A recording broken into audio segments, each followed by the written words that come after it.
Oke, Assalamualaikum warahmatullahi wabarakatuh. Kali ini saya akan melanjutkan penjelasan untuk modul Basic English.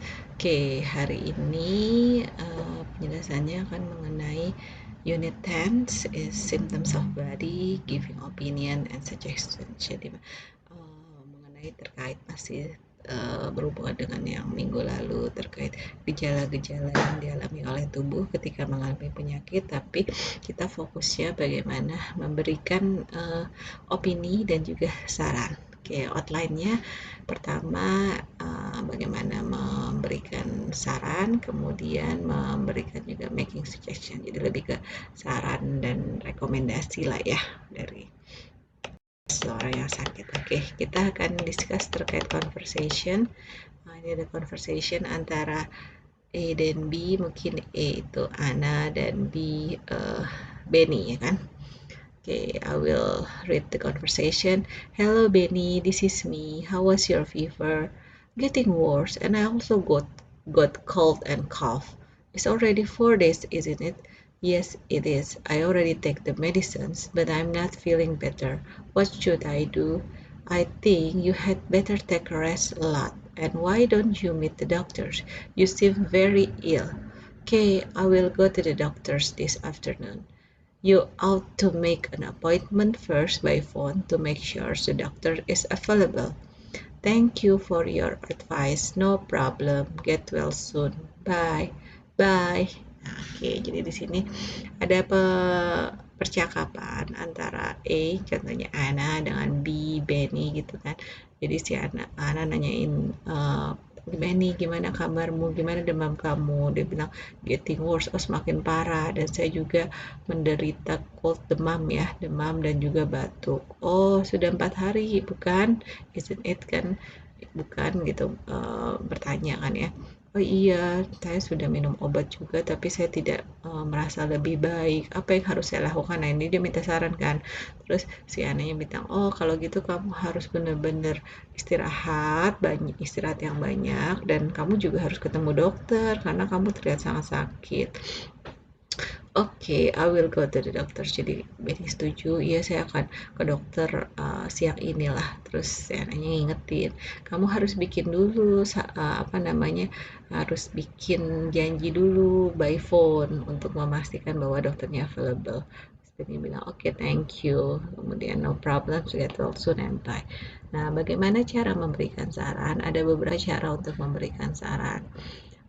Kalau advice salah satunya kalian bisa menggunakan should dan ought to ya, should dan ought to. Nah, kita lihat contohnya di sini kayak my clothes are dirty, I should wash them. My clothes are dirty, I ought to wash them. Kemudian ada juga you need your sleep, you should not stay up late, and I'm going to be late, what should I do? Nah, di sini kita bisa lihat should and ought to itu sama ya, meaningnya sama, sesuatu untuk merekomendasikan. You should, kamu sebaiknya, Anda sebaiknya gitu. Jadi kalau kita memberikan saran, kita bisa menggunakan should and ought to.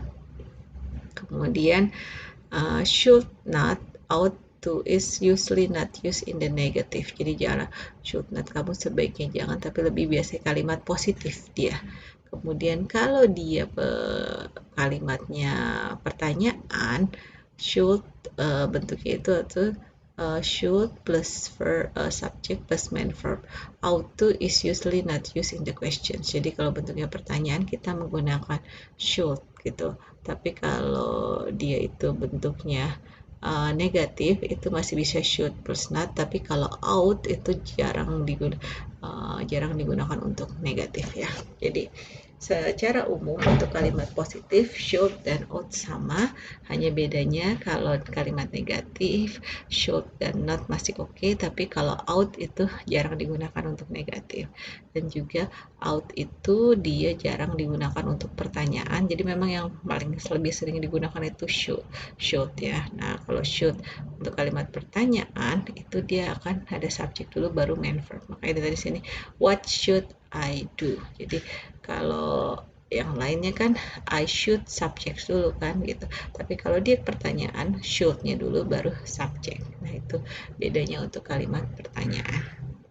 Nah, cara yang kedua untuk kita memberikan saran adalah kita menggunakan had better. Kalau had better, contoh kalimat di sini adalah expressing advice had better. My clothes are dirty. I had better wash them. You are driving too fast. You had better slow down. Then you'd better eat that meat. It looks spoiled gitu.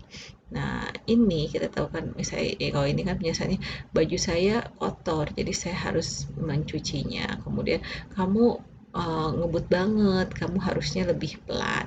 Kemudian kamu harus makan daging itu karena kamu jangan makan daging itu karena itu kayaknya udah busuk deh, udah basi, udah jelek. Nah, kalau had better itu biasanya sesuatu kita memperingatkan tentang sesuatu akan kejadian buruk. Nah, itu kayak misalnya di sini kan kamu jangan makan daging itu soalnya itu kan udah basi atau udah buruk, udah busuk soalnya kan kamu sakit. Kemudian sama juga ini kamu ngebut banget, kamu harus slow down kalau nggak kan nanti bisa accident, kecelakaan dan lain-lain. Nah, contohnya sini kan if you don't slow down there could be a bad result, you could have an accident. Jadi kalau had better itu banyak digunakan ketika kita memperingatkan orang untuk efek yang buruk. Sama kayak di sini ya, kalau kita lihat di atas juga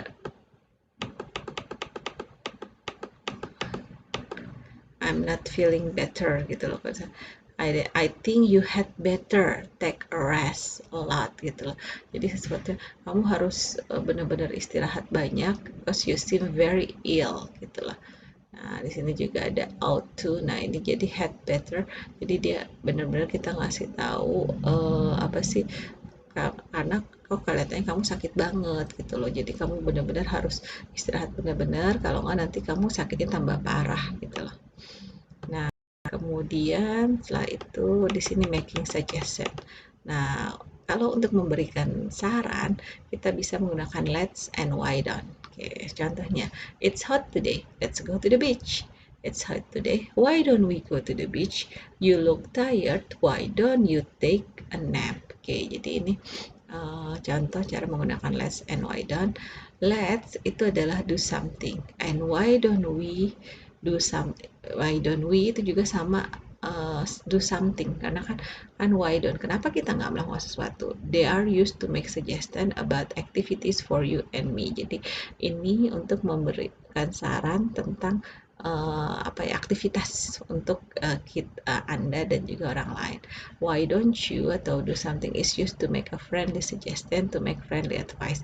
Tapi kalau why don't you ini lebih informal, lebih casual gitu loh. Kalau untuk teman, untuk apa sih yang seumuran atau apa, kalian boleh menggunakan why don't you tadi. Jadi dia tidak terlalu formal.